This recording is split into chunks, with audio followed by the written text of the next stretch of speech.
अनस की स्टोरी में आपका स्वागत है। आज फिर हम एक नई कहानी लेकर आपके सामने उपस्थित हैं। तो चलिए शुरू करते हैं आज की कहानी।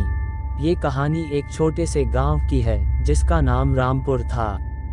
रामपुर गांव बहुत ही छोटा था और वहां के लोग अपने काम से बहुत खुश थे। ये गांव आसपास के जंगलों से घिरा हुआ था और गांव के लोग कभी कभी जंगल में हंटिंग के लिए जाते थे। एक दिन गांव के छोटे से बच्चे राजू ने अपने दोस्त सुनील के साथ बात की कि वे रात को जंगल में छुट्टी के लिए जाना चाहते हैं। सुनील भी राजू के साथ जाने के लिए राजू से सहमत हो गया। रात के समय वे दोनों अपने गांव से निकले और जंगल की ओर बढ़ने लगे। जंगल में अंधेरा छा गया और उनका मन डर से भर गया। वे आगे बढ़ते रहे और अचानक वे दोनों एक बड़े वृक्ष के पास पहुंचे। उन्होंने वृक्ष के नीचे बैठकर रुक गए और अपनी कहानियों का आनंद लेने लगे। कुछ समय बाद वे दोनों अपनी बातचीत से थोड़ा डर जाते हैं, क्योंकि वे वृक्ष के पास बेहद अजीब आवाज सुनने लगे, जैसे कोई रो रहा हो। क्या वो कोई है? राजू ने सुनील से पूछा। सुनील डर के मारे बिना बोला, मुझे लगता है कि यहाँ पर कोई नहीं है।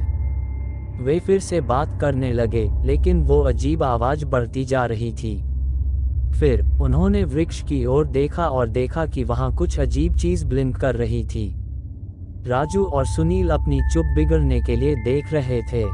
वे देख रहे थे कि वह चीज अचानक वृक्ष से उछलकर गिर गई और उनकी ओर बढ़ रही थी। चलो हम यहाँ से जल्दी बाहर निकलें, सुनील ने कहा और वे तेजी से भागने लगे। वे गांव वापस पहुंचे और गांव के लोगों को अपने देखे हुए तरह तरह की खबर सुनाने लगे। उन्होंने ये कहानी सुनाई कि वे जंगल में कुछ अजीब चीज देखे हैं और वह चीज उनकी ओर बढ़ रही थी। गांव के लोग डर के मारे हुए लग रहे थे और वे जंगल में जाने के लिए तैयार नहीं थे।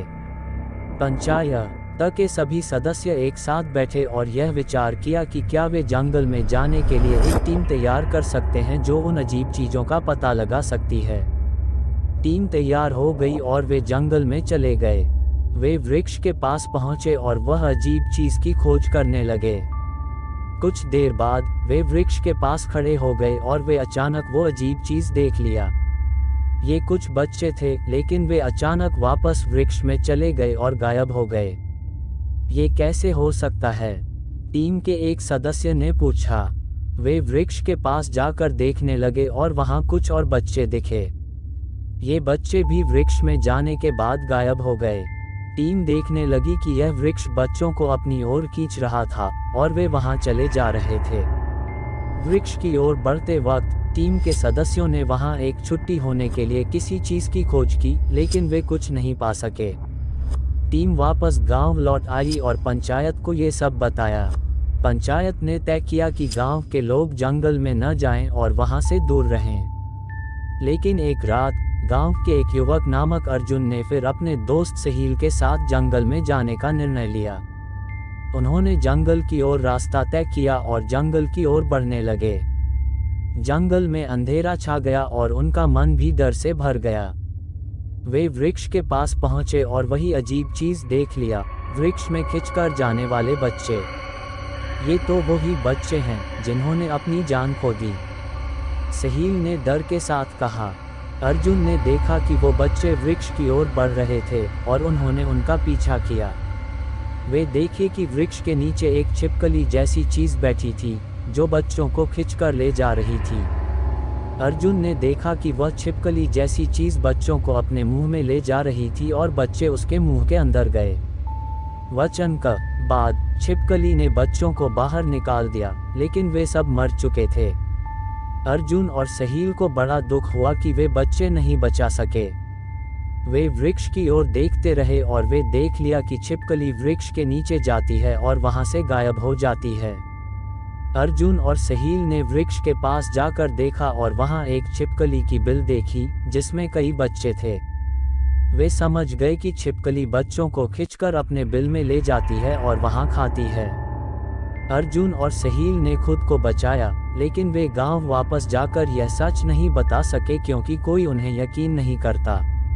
वे दोनों ने जंगल में कई और ऐसी घटनाएं देखीं, जिसमें वही छिपकली बच्चों को खिंचकर ले जाती थी और बच्चे फिर कभी नहीं वापस आते थे। अर्जुन और सहील ने गांव के लोगों को सच बताने का फैसला किया और वे सब एक साथ जंगल में गए। वे वृक्ष के पास पहुंचे और वहां देखा कि छिपकली अब भी बच्चों को खिंचकर ले जा रही थी। उन्होंने वचन के बाद छिपकली को पकड़ा और उसकी बिल को खोला। बिल से बच्चों को बाहर निकाल दिया और वे सब बचे। गांव के लोगों ने छिपकली को धन्यवाद दिया और उसका बिल वृक्ष के पास छोड़ दिया। छिपकली ने उन्हें संजीवनी फल के बारे में बताया, जिससे वे बच्चों को जीवित कर सकते हैं। गांव के लोग वृक्ष से संजीवनी फल लाने के लिए काम करने लगे और वे बच्चों को जीवित कर दिया। छिपकली ने अर्जुन और सहील को धन्यवाद दिया और वह वृक्ष के नीचे वापस चली गई।